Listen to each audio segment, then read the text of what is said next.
Hey everybody, I'm PJ Caesar, and this is my PB for Bionic Commando Rearmed 2 100%. And the time on this is 1:10:45 by STA timing. So this run starts off with a lot of tech that I feel like I need to explain for this run to make any sense. And I would normally go over basic mechanics first and explain that and maybe the history of the run, but I'm gonna skip that for now. So 100% requires, in every stage, collecting the 1-up, which is what we'll see in this screen, the Yashichi, which does nothing at all, and then every secret slash power-up in every stage. And there are a lot of different weapons in this game. There are 6 different weapons and I think 8 different accessories and 8 different sub-weapons. And a lot of them open up passageways and whatnot, so you're supposed to revisit a lot of these stages. You're not supposed to have access to everything. But there are a few glitches that let us get around this. So this first thing is the grenade launcher. Really good sub-weapon. And this is a floor clip. We follow that up with this grab items through wall glitch. So what's going on here is that you can fire your grapple, and the game will only check collision detection between your grapple and walls if you're facing the direction that you were when you fired the grapple. This is the health regen upgrade as well, and I'll explain that in a little bit too. So if you're facing right and you fire the grapple, the game is only going to check collision detection if you're facing the right. So what we do is fire it to the right, then turn left. The grapple is free to go through the wall at that point, and then we turn right again so it has collision detection with the pickup on the other side. So doing that, we're able to grab the Bazooka, which we're not supposed to have until stage 16. So that's a pretty major sequence break, and it allows us, well, it grants us a ton of firepower early on, and it also allows us to collect a bunch of things that we're not supposed to have. So this entire run is revisitless. It used to have 3 revisits in stages 3, 4, and 5, but there's a new skip called Early Yoro Viper that I found by accident. Here's another grab item through wall. Facing left, I turn right just as it's about to hit the gate, and then turn left again, and grab the speed booster. And then I went in the menu to equip the speed booster because the health regeneration thing was equipped by default when I grabbed it. So this screen here where it says upgrades found, extra life obtained, Yashichis found, we need all of those to light up for 100%. Right, so the grab items through wall glitch is used in, it's used to collect 4 things, 2 in stage 1, 1 in stage 3, and 1 in stage some other one later. Yeltek Ruins, I think, is 8. But the other glitch, the floor clip, is used in basically every stage. I'm going to use it in this screen here. Basically what's happening is that I'm grabbing something on the ground and I'm pulling myself in. So there are a lot of, like, you can't crawl in this game, but there are a lot of one-tile gaps. So what you can do is crouch grapple something on the other side of a gap and then reel in, and Spencer will slide along the floor. So we're doing that to pull ourselves towards something that's on the ground. And then there's a brief moment when the pull terminates where Spencer is considered to be inside the object. And if we do an up grapple then it grabs the bottom of that object, and we're able to extend the grapple line then into the floor. So we slide into an object, grab below it, extend to drop through the floor, and then release. We do that basically everywhere. We do it to skip elevators, we use it on barrels to go through floors, so on and so forth. This is exactly what I meant, pulling that box to slide underneath the one-tile gap. So already in stage 2 we're making good use of the Bazooka. It's a super good weapon. It does a lot of damage, but there's a lot of utility because it can break walls. You can break walls with Death from Above, which is the ground slam. You can break them with grenades that we got in the first stage, but the Bazooka is just a really good option. Alright, so we're going to do some OOB navigation here. In order to get this, you need the Hacking Claw, normally, which we get in stage 5, but there's a corner ceiling clip that you can do in this game. If the terrain is set up exactly right, and you do exactly the right swing, disconnect, up grapple combination, you can clip partially inside the corner and grab the floor, and then pull yourself up through it. So we do that to grab the revolver upgrade early. Skip the revisit here. We're trapped in that room. There's no way out, so we have to kill ourselves with the rocket. And then we continue. So these first two stages are super high trick density. There's a lot going on in those stages, and they're really tough. And that brings us to stage 3, which has the most inconsistent clip in the game. This is what I call Early Yoro Viper, because the upgrade that we get is the Yoro Viper, and we get it early. The Yoro Viper is what we would get in stage like 10. We get it from the second boss. And that's required for power-ups in stages 4 and 5, so it skips those revisits too. And just generally speaking, it's a really good weapon. Up here we're going to do another grab through walls to grab this 1-up. So again, we're facing right, we turn left, then we turn right, and it grabs the 1-up and pulls it out. So Early Yoro Viper, there's a gate here at the end that would normally be lowered if you shoot this generator with the Yoro Viper, which we obviously don't have. But there's some weird geometry above it. There's like a really strange corner, and if you throw Spencer that corner at exactly the right way, he'll slip through it. But it's wildly inconsistent. I thought that like your position and your release point mattered for this, but I've gotten through here with any number of different combinations of release points and positionings. So it really is just you grab in this group of maybe 10 pixels on the ceiling, you release in one of maybe 3 or 4 different positions here, and then you let go of the D-pad and let the game do its thing. So I think this next one goes through. Yeah. So I think that was 12 tries. I was hoping to get it in like 5 tries on my finished run. I was hoping my finished run would be a 109. But I just got tired of losing runs to this stage because it's completely out of hand. Out of my hands, and out of hand, it's both. So I accepted this run because my other stages were really good. There were very few mistakes. And then we finished this. This stage ends by riding an elevator down into a mine shaft, which means that the loading zone is underneath the stage. So we can do this OOB and go underneath the level, and then climb up at the end and swing into the loading zone over here. So it skips a mini-boss and it skips 2 elevators. But it's really tricky. The out-of-bounds terrain, OOB is short for out-of-bounds. That's pretty common terminology, but maybe someone doesn't know about that. The OOB terrain over there is really complicated to navigate. So that can be tricky. That brings us to stage 4. When I finally get a run out of stage 3, when I finally get the Yoro Viper, I'm now rewarded with what I consider one of the hardest stages in the game for a speedrun. So the Bazooka lets us break that open. We're not supposed to have this weapon. That's a Goliath launcher. I do this really silly wall kick corner climb thing that shouldn't really work, but it does. I stumbled upon that by accident, and I'm really glad I did. And the rest of the stage is just like really optimized swings and climbing while killing everything along the way. So I'll get a little bit into the swings and climbing mechanics in the next stage because it's an auto-scroller. But there's just a lot of tech going on here. A lot of tech, a lot of like movement tech and a lot of weapon swap tech. This section in particular, the Yashichi is over here, and I didn't even think that it would be possible to do the return trip here, the reverse canopy traversal. But it turns out it is. It's super tough, and I very rarely get it, but it's worth like 6 seconds or 8 seconds or something, depending on where you fail it. Yeah, so Agramonte Mines is a super tough stage, but I completely clobbered it in this run. I haven't really been talking about the things that I've been collecting. Down here is the Electro Claw. You can use that to also energize generators, I think.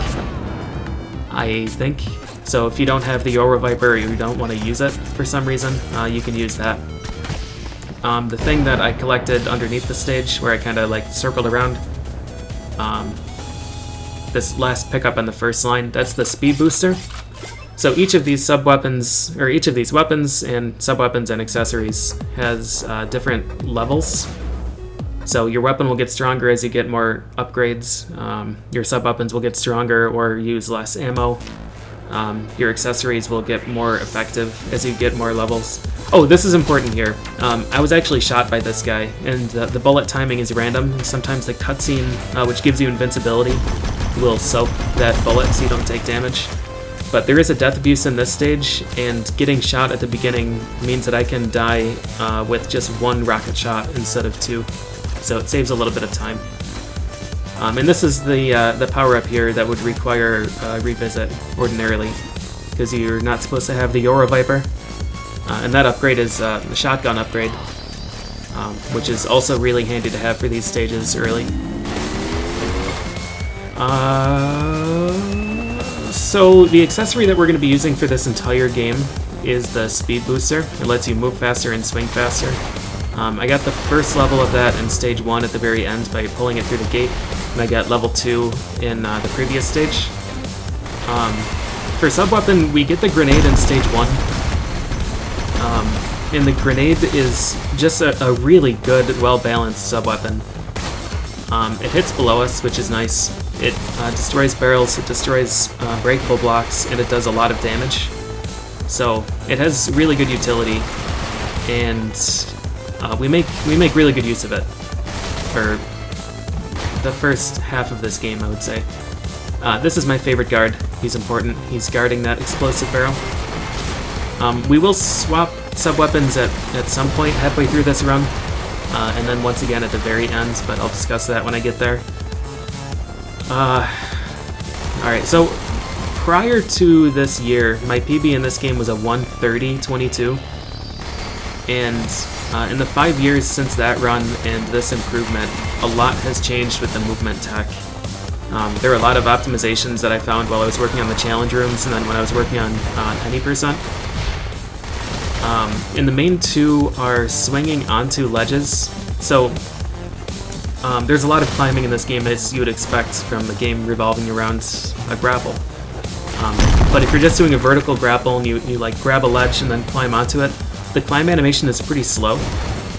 And if you're trying to move like diagonally, it's slow to do like a staircase climb where you pull yourself vertically and then move forward and then pull yourself vertically.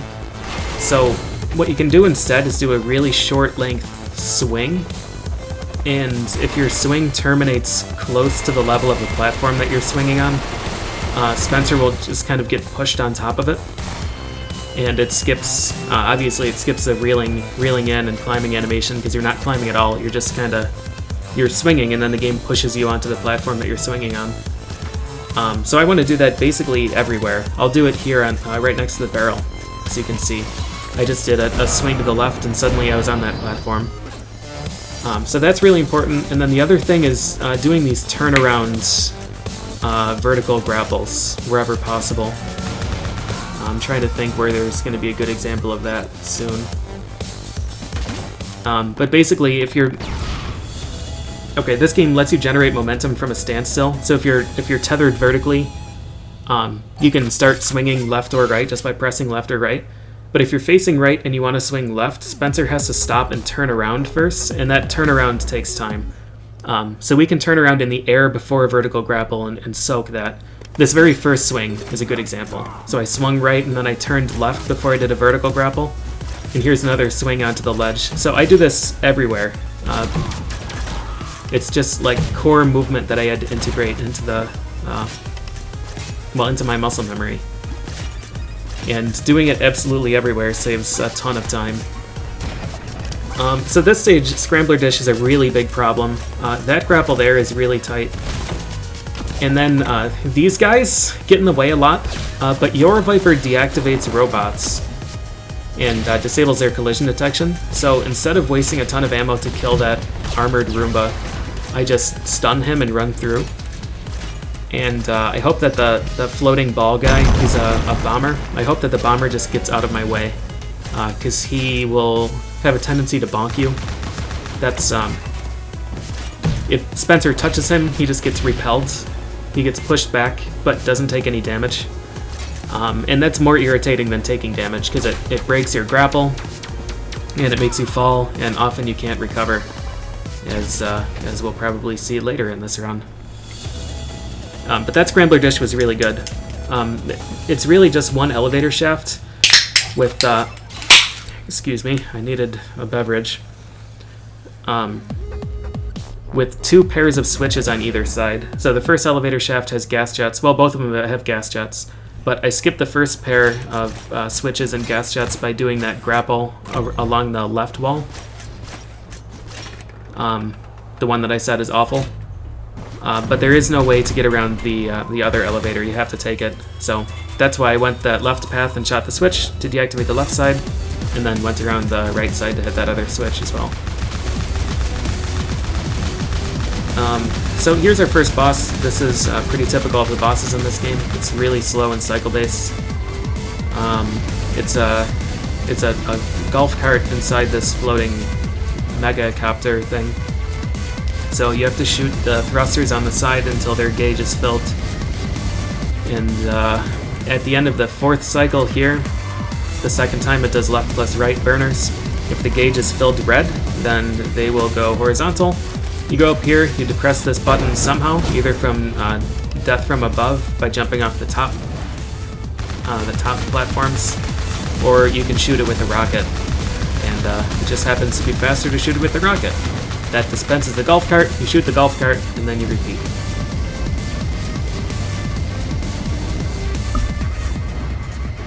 So, yeah, a lot of this, okay, so this is nearly a 20-minute improvement from my 2015 record. And a lot of it did come from just like optimizing the swings onto ledges and the mid-air turnarounds. Just saving a half a second here and there over the course of several hundred swings accounts to several minutes. There haven't been too many like major route improvements. Most of it's just been like getting more comfortable with movement, getting more comfortable with weapon swaps, and less safety strats. The Yoro Viper, the Early Yoro Viper skip, it skips 3 revisits. You would normally have to replay stages 3, 4, and 5 once you have the Yoro Viper from the second boss, but we don't have to do any revisits now. And that saves roughly 2.5 minutes. It depends on how quick your skip is. It was pretty slow in this run, so it was probably about 2 minutes. Alright, now we're moving into Yeltek Ruins. This stage has a lot of really cool tech. And having, because of the early Yoro Viper skip, we have Yoro Viper here, which is an unbelievably effective weapon. So it shoots an electric ball and it disables robots, as I mentioned, but it also instantly kills humans. And it doesn't matter if they have a shield, it doesn't matter if they're crouching behind terrain, it's just, if the ball touches them at all, they are dead. So it's really, really valuable. That guy, the fly droid operator, and the first dude that had a shield are pretty tough to take out ordinarily, but the Yoro Viper takes care of it. The Yoro Viper also follows terrain, so if it hits a wall, it'll start climbing it. So it's amazing. It's a really good weapon. We also have the shotgun, which you've seen right there.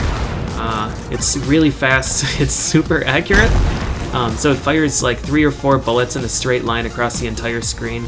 I don't think it has any limits on range. Yeah, it's great. And as it upgrades, you can fire more volleys before having to... Well, reload's the wrong word, but before you have to recharge, I guess. Here's the other pull-through wall glitch. I don't even remember what that upgrade is. It's not useful, though. I don't know if that was the secret item finder. No, is that... Looks like a bike helmet. What is that? It's not the radar. It's not the magnet either. I really don't remember what that is. But again, we're not going to use any accessories except for Speed Booster and the weapon Supercharger, which we'll use in one boss fight later. So, doesn't really matter. Anyways, that was a really good stage. We had to wait on Crushers once, but there's nothing I could do about that. Ancient Chambers. Yeah, Ancient Chambers. This is a super scary stage. There's, again, a lot going on here.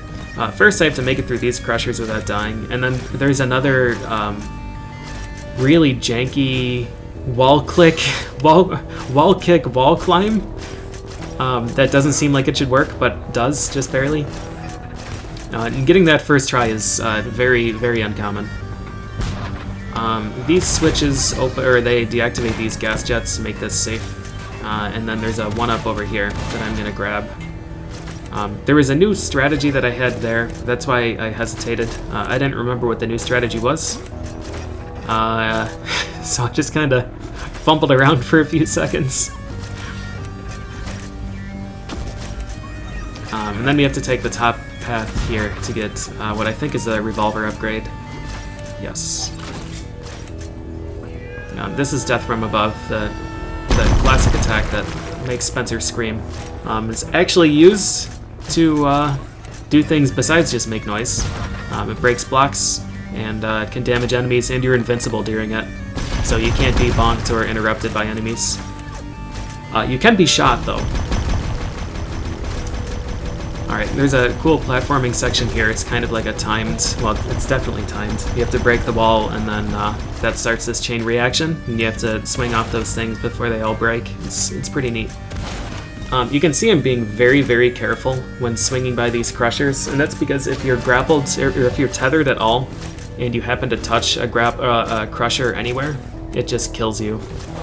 And then some fancy swings here to shoot these guys and swing off of them without slowing down. It's a really cool stage, and this one went pretty well without like the hesitation there by the one-up in the first screen.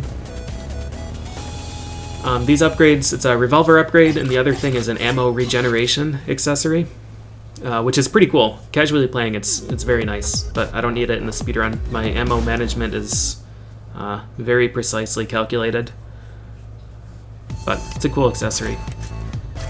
Ceremonial Grounds has no enemies, so we're free to just do our thing here. I'm going to do a rocket launcher poke here to break this barricade from below.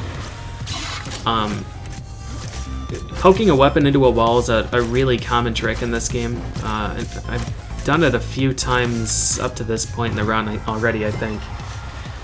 And in any percent, I would have done it a lot more, but I don't go that way in 100%. Here are some more some turnarounds in midair, just so you can start to visualize what the movement looks like. So at the end there, I swing right and release, then turn left before vertical grapple, and then repeat. Swing left, release, turn right, vertical grapple, so I don't have any of the turnaround animation to deal with. Yeah, so the weapons are in front of Spencer, so they can poke like into a wall, and it's used mostly with the shotgun, the Hagel Breaker. You can poke that through gates and shoot enemies on the other side of gates. You can poke it into walls and hit switches on the other side of walls. But I use it with the rocket launcher a lot in this run. And it's kind of tricky, because the rocket launcher, when I use it, I don't think I use it in this fight, so I can't really demonstrate.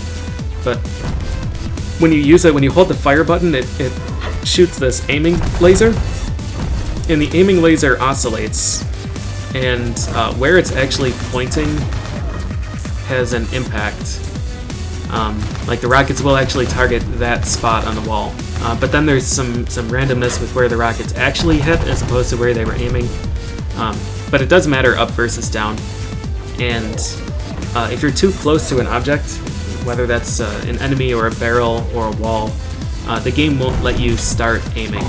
So you have to start the aiming when you're a certain distance away from something. But once you're aiming, you can walk directly next to an enemy or barrel or wall, and the game will be fine with you releasing the button and firing the rockets. So that's how the rocket launcher pokes work.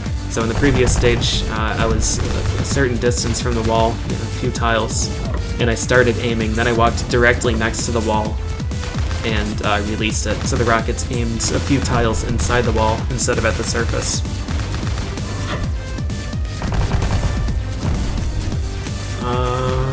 Let's see, one other thing that might be worth mentioning is that your jump height. Well, so this is the second Bionic Commando game that has a jump, and I know a lot of people were mad about that. I'm not exactly sure why. I guess they're Bionic Commando purists, and the originals didn't have a jump. That was part of the gimmick of it. If there was a barrel directly in front of you, you can't just jump over it, you have to swing over it. But in this game, you can jump over it, so I guess that made people mad. But anyways, the jump is, if you're doing a forward jump, it's only 1 tile high, and if you're doing a standing jump, it's a little bit higher. Your jump height actually is higher if you're not moving. And in this fight in particular, that's pretty important because you can like just barely make it over these hand sweeps if you're running, but if you're standing in place, a neutral jump gives you a really big window. For the record, I am a big fan of the jump in this game. I don't think it detracts from it in any way, and I think the levels were designed with it in mind. I think it's a really good feature. And if anybody's going to be a Bionic Commando purist, it should be me. So, there's that. Here's my 2 cents. This is the boss that rewards you with the Yoro Viper, so at this point with the old route, we would go back and revisit the other stages.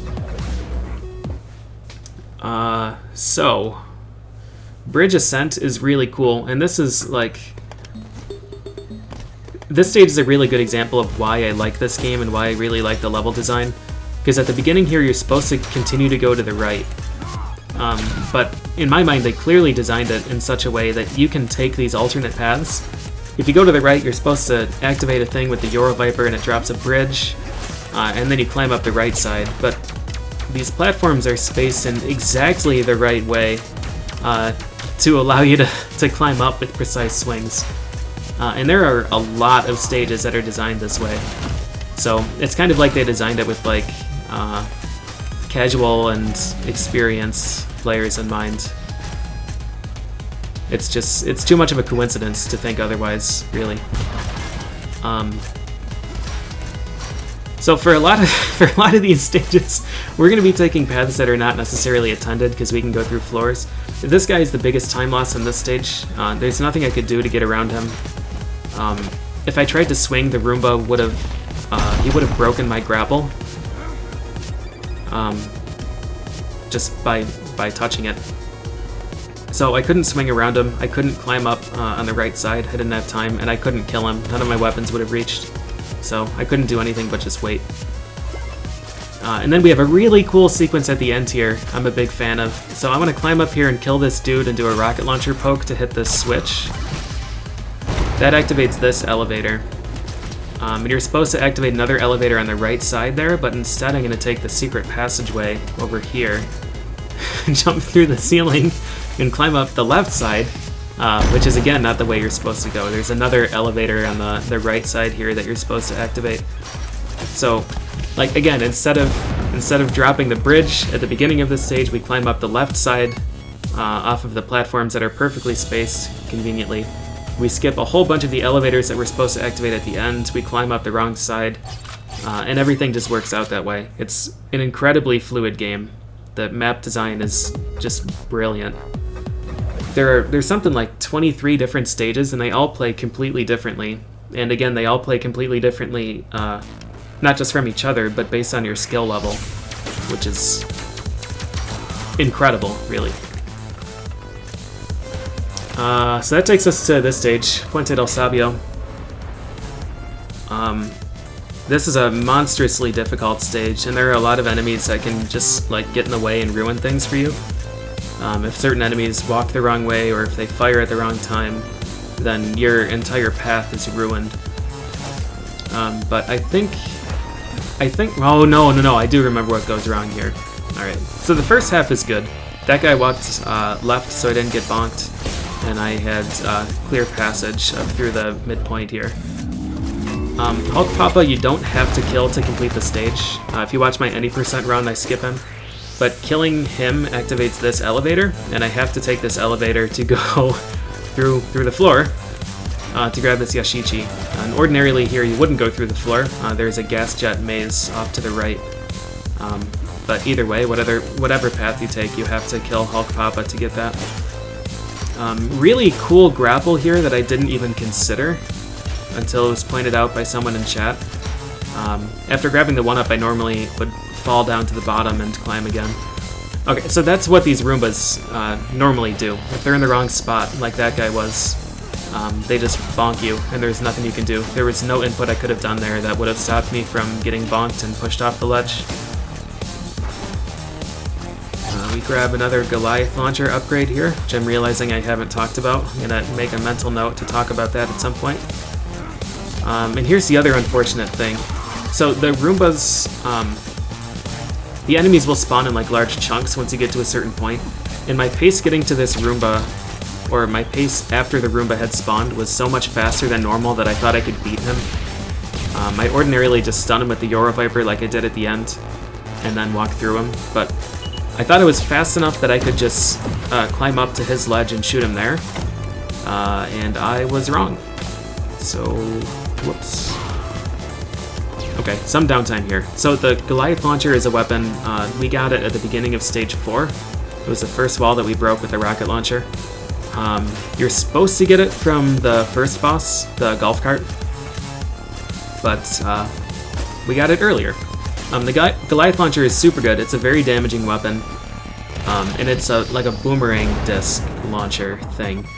But the important thing is that it returns at Spencer's gun height, so you can fire it while standing and then crouch, and the Goliath launcher will lower and return at crouching height. So if there's an enemy crouched behind a barrel, you can fire it over their head and then crouch, and it'll return and hit them from behind. And I think it does double damage from behind. It at least appears to. And you'll see that at the end of this stage. It's pretty neat. So this stage is super rough, air defense facilities. There are some really awkwardly placed things. For any percent, it's a really beautiful stage, and I love it. But in 100%, there are some forking paths, and we have to grab the item at the end of each path. That's, again, some really good example of like the mid-air turning to save turnaround time. There's a lot of that in this stage. It's a super technical stage. So we need to grab this thing. This is the force shield. Do not ever use this in the gorilla fight because it will crash your console. And then just off to the right, there's another pickup that we're going to grab at the end because we have to grab something at the top of this left side as well. So, going up here, and then we're going to go down through the floor to grab the, I think it's another Yoro Viper upgrade down here. Yeah. So we just kind of have to like loop all the way around. It's kind of a pain, but just happens to be the fastest way to do it. Then a really cool climb. There are a lot of different ways to do it depending on like what patterns you get. This is not the climb pattern that I normally do, but it's what I had to do here. So yeah, the Goliath launcher, I fired it at standing height, so it was 2 tiles off the ground, and then I crouched, so it went down to the first tile, and it hit the switch down there. The Goliath launcher has some really cool utility like that. And if you mash, well not mash, but if you press the fire button while the Goliath launcher is flying, it gives you a short Goliath launcher trajectory distance. So instead of going like the full 6 tiles or whatever, it'll only go like 3, which is convenient. Well, I mean, it's convenient if you know exactly what you're looking to do with it. Otherwise, it's probably a pain. This boss is also cycle-based, but thankfully it's only a minute long, as opposed to like 4 minutes. This fight's also pretty neat, because this fight, he's got no beef with Spencer, and Spencer's got no beef with him. This whole fight was just a misunderstanding. This guy thinks that Spencer is here to relieve him. But Spencer's not here to relieve him. We're looking for some information. This guy just keeps yelling at us. So we have to take care of him. We are not Randall.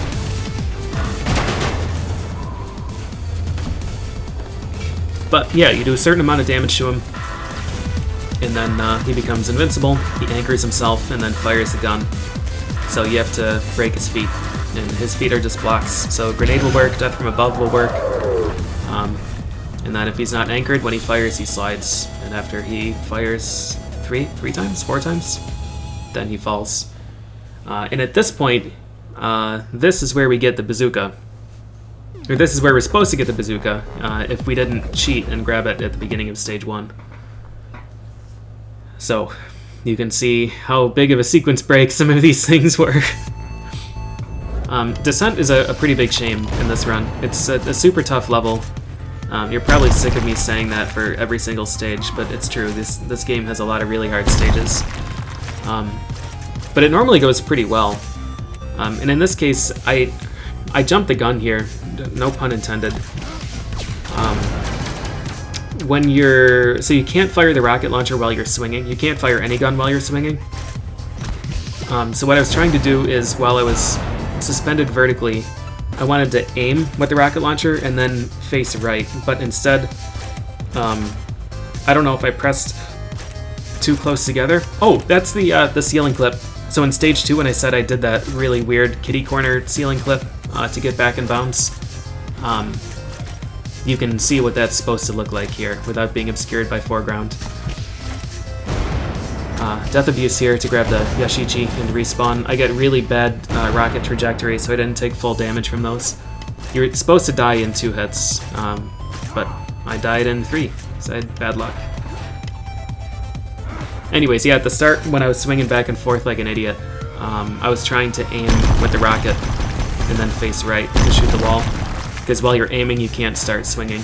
But instead, I guess I didn't start aiming and pressed right anyways and started swinging. It's a shame. The pickup that I got there and in Bridge Ascent is the whip around, or yeah, whip around. I do use that. That's the other, the third sub-weapon that I use in this run. It's pretty neat. We're gonna do a ankle breaker poke, shotgun poke here, to shoot a switch. Again, you normally have to lower those gates by pulling some switches elsewhere, but we're not gonna do it. I guess it's also worth noting the fall through floors thing is what I'm using to go through, or go around elevators. Elevators are slow to ride, so if you're really quick with that clip, then it's faster to just clip around the elevator and free fall. The drop through floors glitch is super handy in this run. So Descent was the second worst stage in this run. I think I lost 20 seconds in that stage just from some things here and there that didn't quite line up, which is unfortunate. On the other hand, Robot Factory here was gold, so that was the best that I've ever done this stage. This stage is a monumental pain in the ass. We're going to switch off of grenades permanently now in favor of the Hacking Claw. Hacking Claw doesn't do any damage, but it's required to activate those computers, and we have to activate the computers in a lot of the stages coming up. So now we're going to do some rocket launcher pokes, well, a rocket launcher poke, and then just another trick shot. And here I need the laser, the aiming laser to aim up in order to hit that switch mid-jump. It's a pretty tough shot, but we get three ammo with the bazooka, and I use all 3 to do those trick shots on those switches, and it looks really nice when it works. We have 1 pickup to get up here. I think this is also a bazooka upgrade. There's some camera manipulation to force the bomber to use his laser beam instead of just float around and get in my way. And we need to get back down afterwards, and the easiest way to do that is, again, to respawn. Now we have one of the worst parts in the run, in either run. Trying to swing through these gas jets is awful, and frankly it's just luck. I'm kind of just guessing at when I think the gas jets are going to be disabled, and then I swing. You're intended to go through there by disabling the gas jets, but it takes like 40 seconds to do so. So we don't do it. And after that, we clip through the floor. We go into an invisible, or a room up there that has an invisible grappleable object, which is convenient because it allows us to clip again to go into the second room. And Robot Factory is supposed to be a few different screens that you access by entering doors. But instead it's just one really big screen, and the doors take you to different parts of it. And it just so happens that the part that we have to get to is below the first part. So we can just grab what we need to there, and then clip through the floor into the room with the invisible grappleable object, and clip again to get to the second room. So there's a lot in Robot Factory that's just like a miracle. Things just happen to work out in exactly the right way for a speedrun. Otherwise, that stage would be like a minute longer, at least.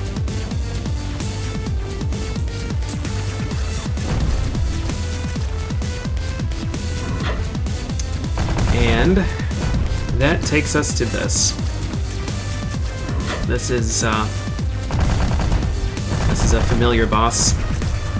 So, for some reason they thought that it would be a good idea to have a refight with this boss. And all that they changed is they electrified him on the first cycle. So, I mean, I didn't talk about him at all the first time, but you have to wait out this entire phase. And then he puts his hand up like this, and you shoot his head. And in this fight, we have to break his ear off. We have to break the plating of his ear. But now it's the same as the first fight, so now we have to wait through the entire cycle again. And when he raises us up to his head, after we shoot his face to make him face forward, we grab his ear and we pull it off. And then we're able to shoot his face. So this fight's different from the first one in that we have that first cycle where we have to break his ear cap off. And they also added an extra attack per cycle. So he does sweep, then chop, and then chop, then sweep, then chop per cycle here. And the first fight with him doesn't have the chop. This fight is awful. It's 4 minutes long, and it's just so tedious. And there are so many ways to screw it up. So you can hard lock this fight if you use the force shield, just anywhere. If you use the force shield, the whole console locks, and you have to unplug your console. At a certain point in the fight, his left knuckle, that would be the knuckle on the right side of the screen, becomes grappleable, and if you pull it, it disables his ear hitbox for the entire fight, so you soft lock the fight and have to exit the map or die.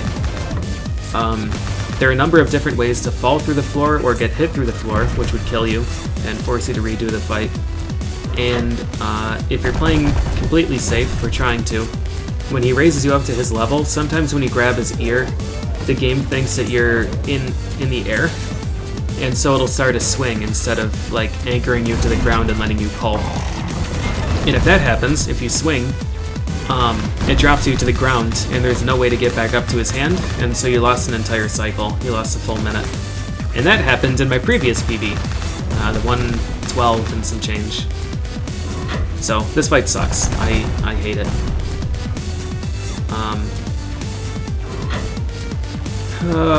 So what can we talk about here? Let's see. Hacking Claw makes me glow green, which is cool. If you grab normal objects instead of the computers that you're supposed to hack, it like draws a box around them, which is kind of neat. I guess we can mention the extra lives. So in each stage, I've been collecting the Yashichi, all of the upgrades, and an extra life. But the extra life isn't a one-time thing. Your lives reset to max between each stage, and your maximum life count is increased when you grab a 1-up. So you start with, I think, 3 lives, and then after you grab the first 1-up, your max life count is 4. So you'll have 4 lives for every stage if you don't collect anything else. And then after that, 5 and 6 and so on, until you get to like this point where I have 17 lives when I start every stage. And I think that's just one of the things that makes this a really good casual game. The 1-ups are easily accessible and give you a lot of flexibility, a lot of forgiveness. And the first stage gives you the grenade sub-weapon. You don't have to do any sequence breaking or anything for it, it just gives it to you, which is honestly probably the best sub-weapon in the game. And it gives you the health regeneration accessory, which again, you don't need anything to unlock, you can just get it. And it's just like, it's a passive, it's a free thing that you can equip, and it just constantly regenerates your health. So if you're in a bad spot and you're running out of lives, or if you just want more health, you can just find someplace safe and sit there, and you'll be regen to full. It's really awesome. It's a really forgiving game. The controls are really nice, they're easy to understand. The stage design is forgiving. The upgrade sequence is really forgiving. It's a well-balanced game. But at the same time, it's a really great speed game because the controls have so much depth still. Like, they're simple in that they're easy to understand, but there's a lot of nuance when you get to a high level. So, they really nailed the design of this game from a lot of different perspectives. And just like what I mentioned with Bridge Ascent, how a lot of the stages have multiple ways to progress that must have been built that way, because it would just be too much of a coincidence to think otherwise. Like, a lot of the paths that I take in the speedrun are just incredible. The grapples that I do that are like just barely within range, it makes it really fun to route and really fun to execute. But at the same time, they don't have those insanely hard grapples that are mandatory to progress through the game. So it's just really great. Things that aren't really great are this stage. This is Dead Marsh. So this part of the run just kind of sucks. You have Robot Factory, which is super nerve-wracking, and then your reward is a 4-minute awful boss fight, followed by a 2.5-minute auto-scroller.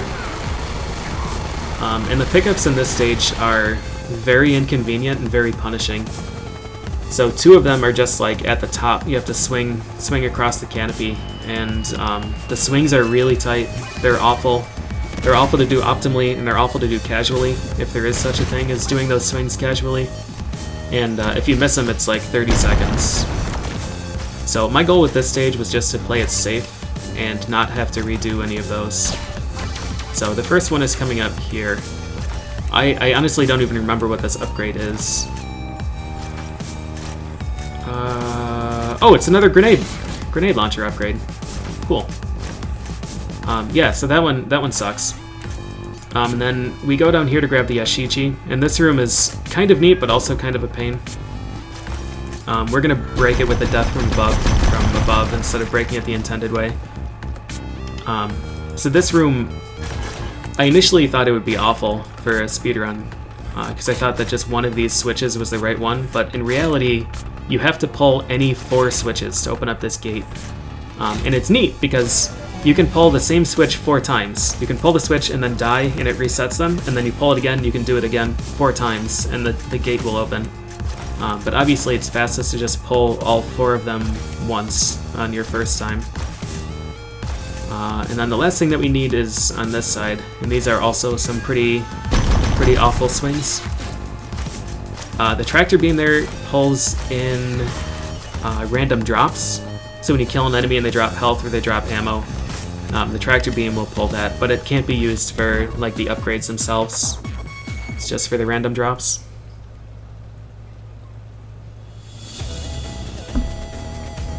So that stage was really good. I'm pleased with it in this run. You know, I've been talking a lot about just the game in general and the route, but this run in particular I am very, very happy with. There were very few mistakes. Besides Descent and Countdown, which we'll get to later, this run was basically exactly what I was looking for. It's really good play quality, really consistent, and I got all of the skips that I have control over really quickly. So yeah, I'm pretty pleased with it. Even though it doesn't match my goal time, it definitely matches the quality that I was looking for in a finished run. So Prison Break here is a pretty interesting stage. It's pretty congested. It's not wide open. And again, there are a lot of forking paths, and we need to take all of them in 100%. So I have to nice weapon swapping there.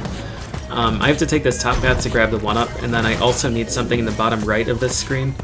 So we're going to rely on our good friend again, the floor clip, and we're going to go down here and grab that now. This upgrade down here is the Napalm Launcher.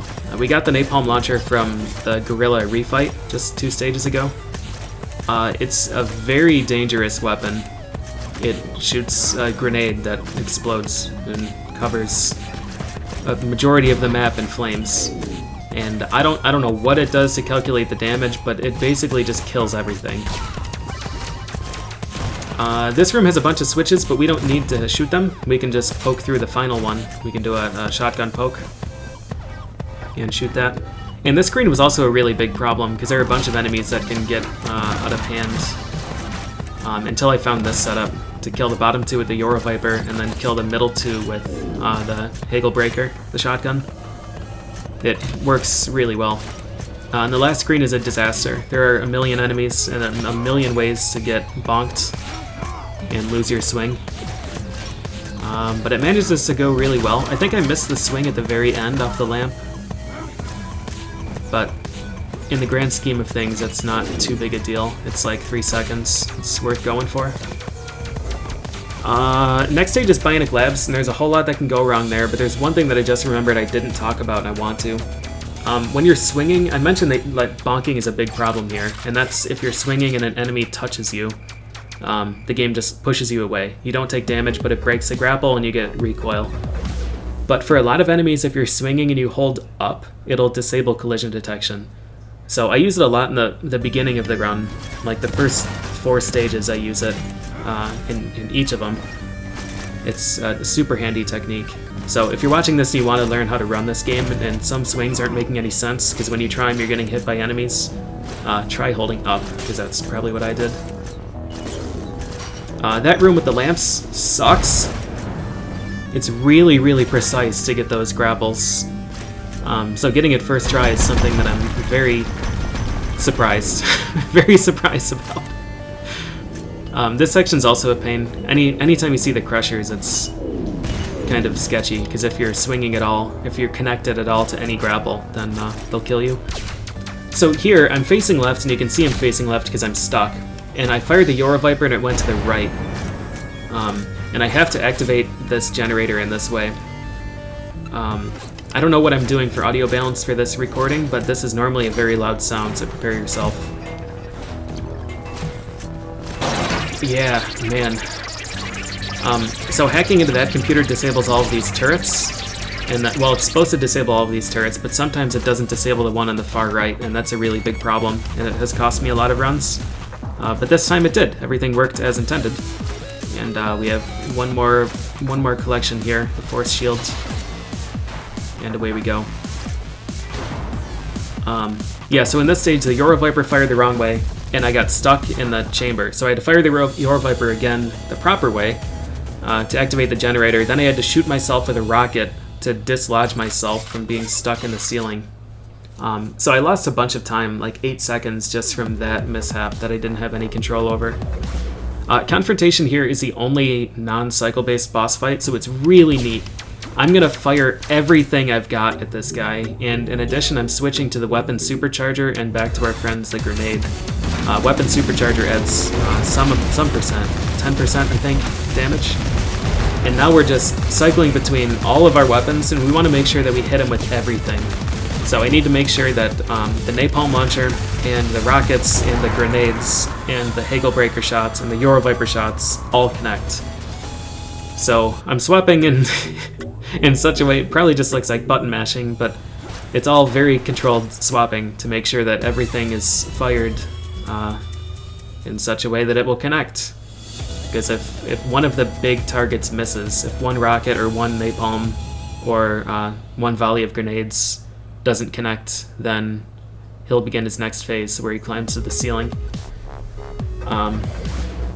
So it's worth menuing twice to get a one phase or one cycle kill on him. It ends up saving like 16 seconds or something. It's pretty neat, honestly.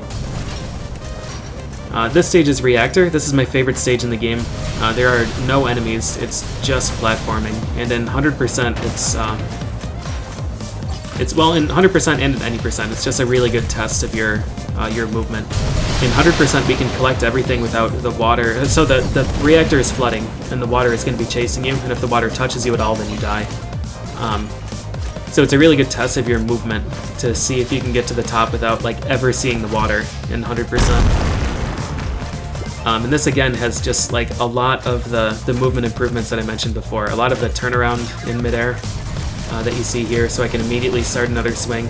I missed one grapple there, which is a shame. And you can see on the second try there how long it actually takes for Spencer to turn around and start a grapple when he's facing the wrong direction.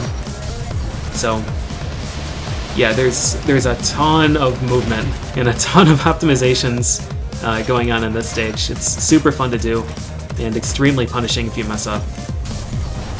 But yeah, I love this stage. This playthrough was pretty good. I missed that one grapple, which is a shame, but the rest of it was basically exactly what I'm looking for. Very happy with that.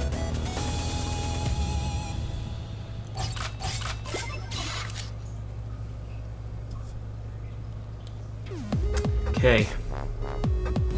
So this is where I start to get really nervous. General HQ is a terrifying stage. This stage is absolutely enormous. An optimal clear of this stage is 3 minutes and 15 seconds for 100%.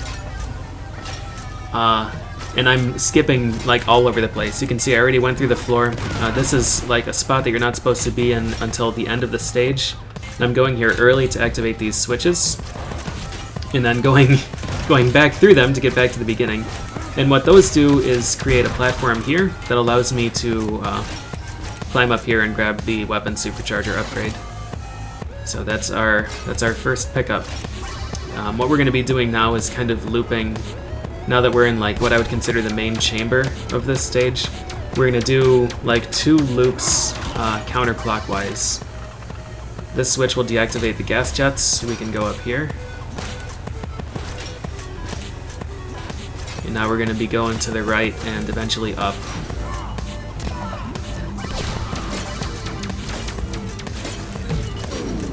So this section's super tough.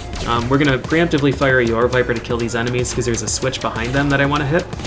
That opens up a door below me. And this is the Yashichi. These turrets will all start firing when the camera reaches a certain point.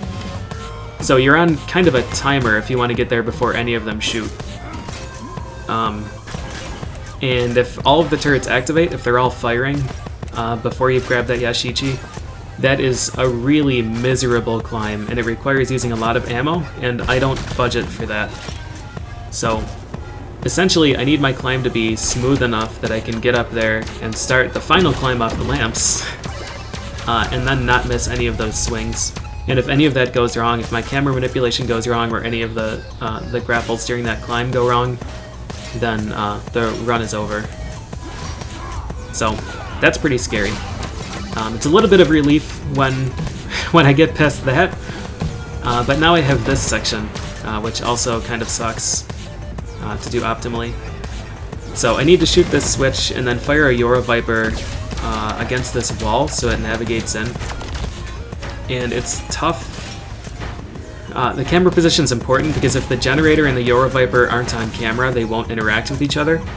So I need to keep both of them on screen, but the armored Roomba below me has a tendency to push you off that ledge.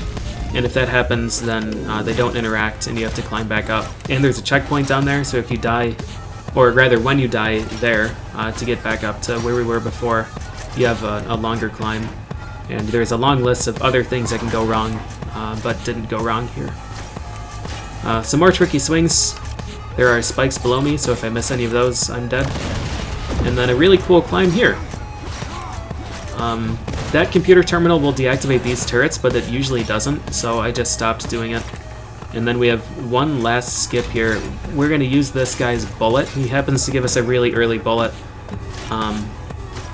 For some reason it disables collision detection with that washing machine. So if I get shot at the right time, I can just swing straight through that mini-boss instead of killing him. And then I go through the floor and around a cutscene trigger. The cutscene itself only takes like a second, like literally one second, because you can skip it. But going underneath the level lets me swing, and swinging is faster than walking. So if the OOB is quick enough, it's quicker. Okay, so Countdown is the biggest disaster in this run. You have 2 tries at grabbing this pickup before the bomber gets in your way. And I haven't missed this in, well, certainly since I got back to running this game. I haven't missed this. But surprise, I did in this run. So we lost a bunch of time there. This stage is super brutal. Touching water at all in this game kills you, so if you fall anywhere in this stage, you're dead, and the checkpoints are not forgiving. We have this climb along the outside of the cliff. And some of these grapples just don't work. We're going to switch to the whip around here, because we use it in this stage and the next stage, mostly to kill this bomber. Get him out of the way. This section it's super cool, but really dirty. To grab this Yashichi, you have to damage boost off this spike and grab the plant afterwards. Really scary. And then this section. So I fire this Yoro Viper to kill the fly droid operator, and then I break the wall, and we're gonna climb up. And the exit's just over here. This dude, though, gets aggroed, turns around and shoots me. So I fall off the ledge. I go around again, I stun that guy, and then he shoots me again, and I get stuck bonking between things. And the trajectory happens to bring me down to exactly the wrong spot where I cannot recover off of anything. Down here is another checkpoint, and I was, at this point, completely unprepared to handle this. I had no idea where to go.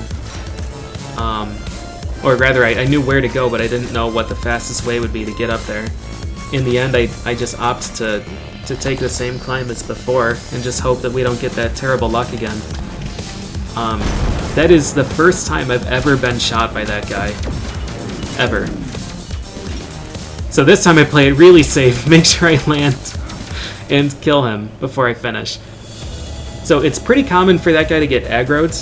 The exclamation mark will pop above his head and he'll turn around, but he won't shoot for like another 1.5 to 2 seconds.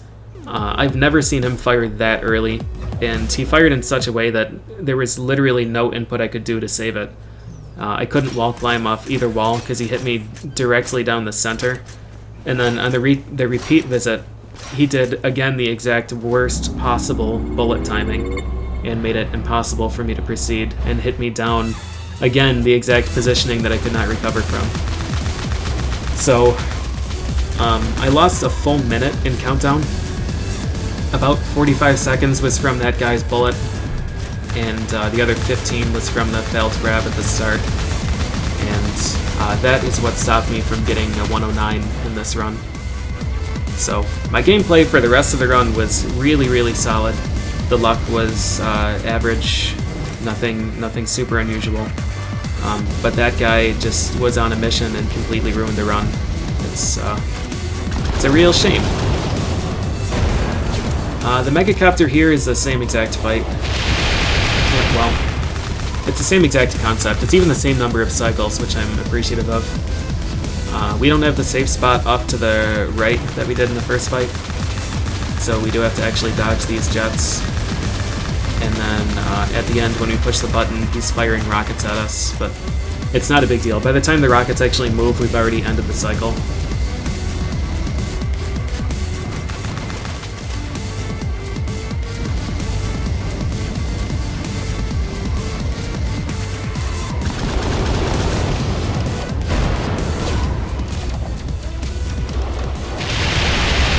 Yep. I have nothing to add here, so I'm just gonna mute and enjoy my drink.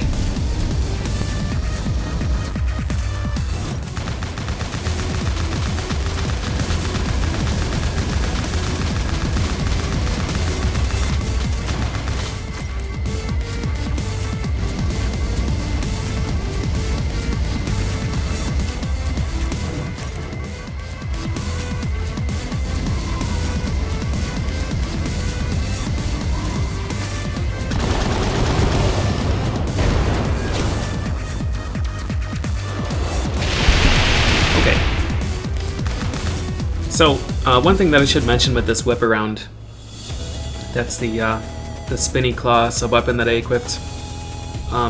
In addition to doing a bunch of damage to anything in the radius, it can also be used to hit switches, and that's the main reason we equip it. Well, not the main reason. In Countdown, it is very important to clear one of the bombers away in the upper right by the Yashichi. But in this stage, I use it to hit a few switches, and it just happens to save enough time on its own here that it's worth it. So Point of No Return is a super cool stage. It's really fun to speedrun and extraordinarily nerve-wracking. What's happening here is that we have to disable each of these rockets. and we do so by climbing the scaffolding. Sometimes that rocket can hit that switch, and if it doesn't, you can either hit it with the whip around there, which is the any percent strat, or you can shoot the switch when you climb over it, which I didn't even consider because it's so rare that the rocket doesn't hit the wall.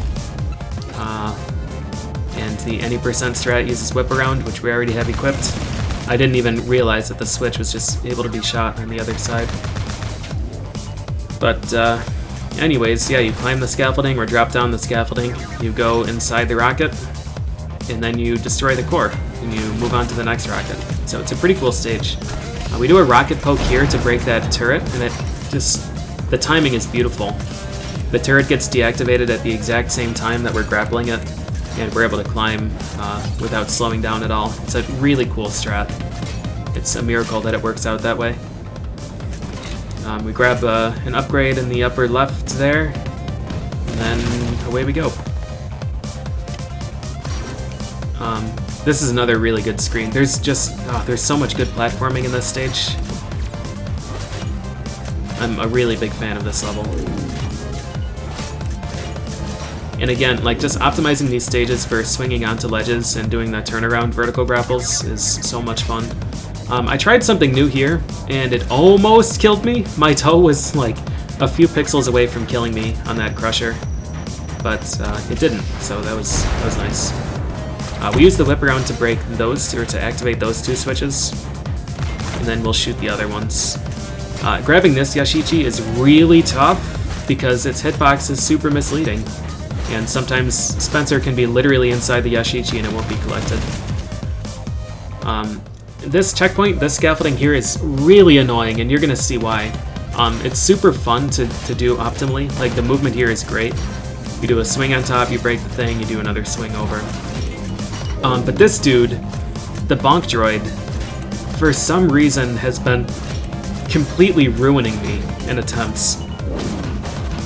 And he was never a problem before when I was running this game, but now I don't know if my movement has improved so much that, like, I'm getting there earlier and the bonk droid hasn't moved out of the way, but he bonks me almost every time, and the bonk here was not too bad because I landed just on the ledge below, but sometimes he can do a really bad bonk and you'll get pushed completely off the scaffolding with no means of recovering.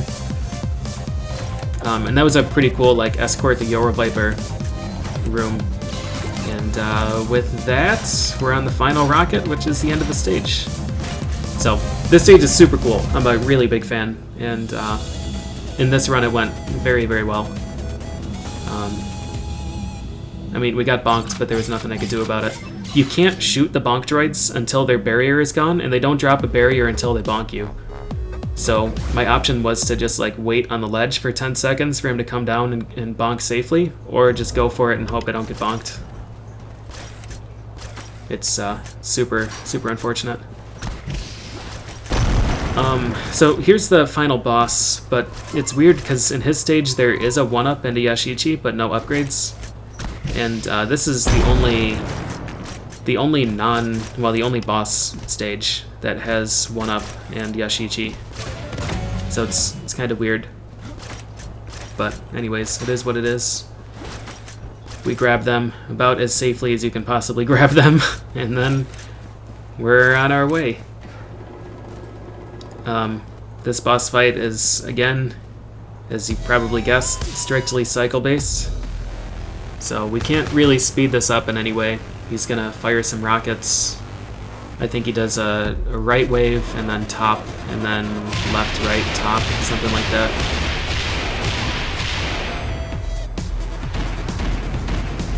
Right, top. Oh, maybe it's right top, right left, top.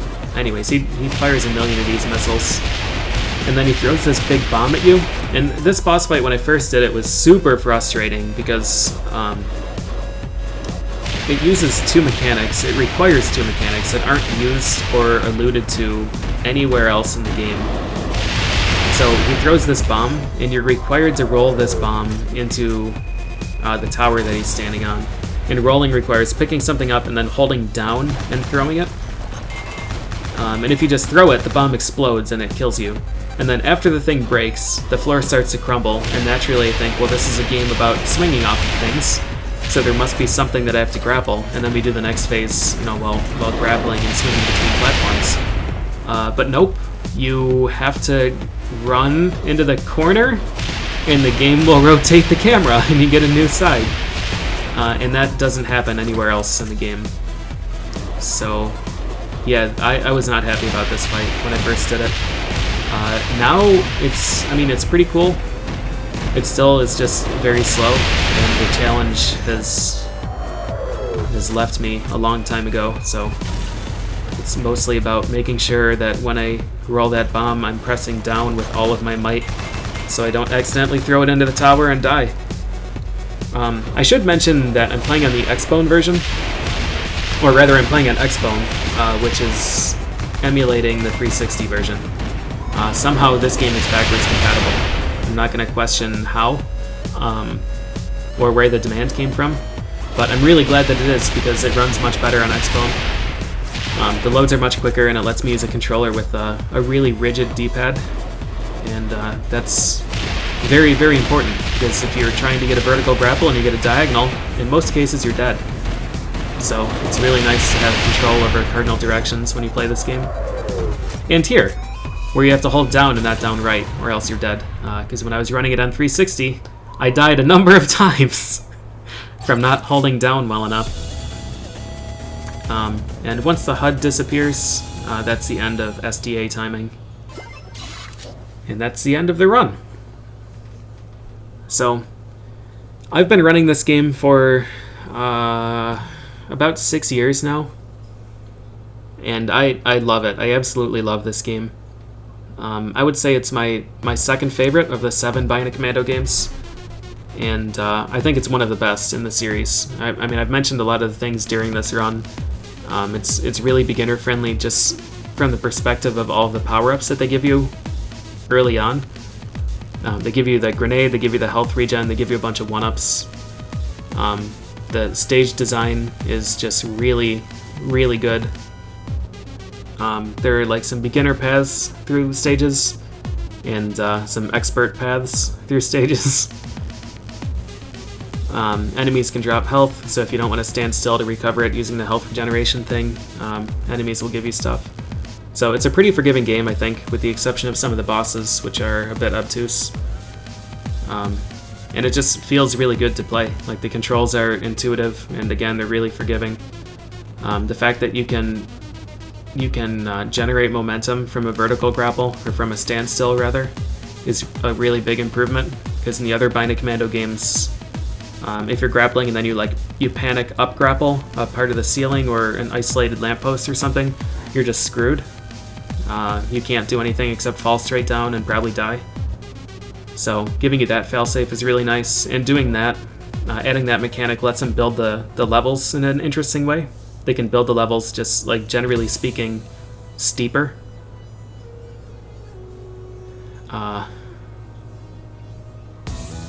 So, yeah, it's really good. It's a brilliant game. And it's really great to speedrun. That being said, I'm really glad to be done with this category. It's just impossible. It's super hard game to run. There are a million tricks and really tight swings in every single stage, and the Early Yoro Viper skip saves 2 to 2.5 minutes, so it's too much time to just ignore, but it makes it awful to get runs started. I could get, if I'm playing really well and every attempt that I start makes it to stage 3, I would get 1 run to stage 4 every hour or so.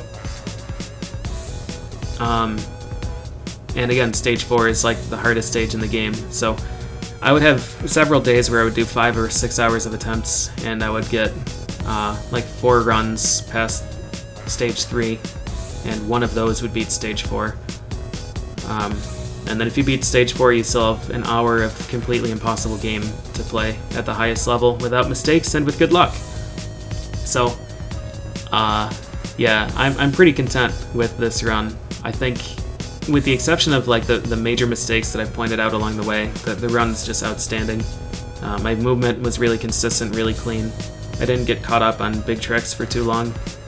I showcased a lot of the new strats, and yeah, that's about it. That's what I was looking for.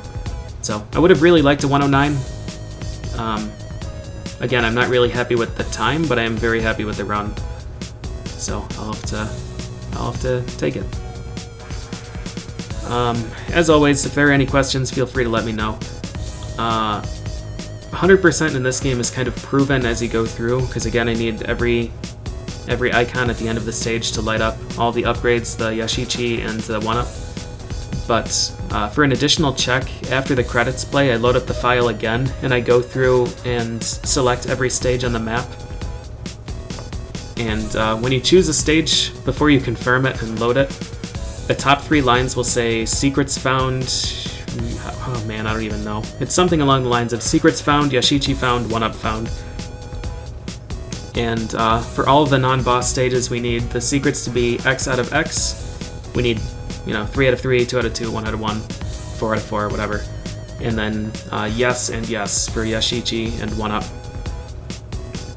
And the final stage, Impact, that's the final boss. It'll say yes and yes for Yashichi and 1-up. And all of the other boss fights will say no and no.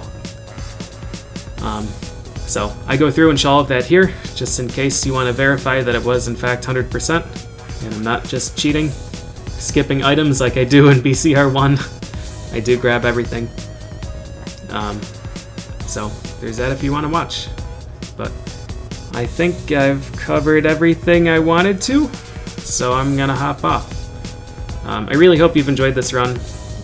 If you are interested in this game or it looked good, I would highly recommend playing it. It's really great. Yeah, and I hope some of you have gained some of the appreciation for this game that I have, because I think it's really great and doesn't deserve all the flack that it gets. So thank you for watching, and I'll see you next time.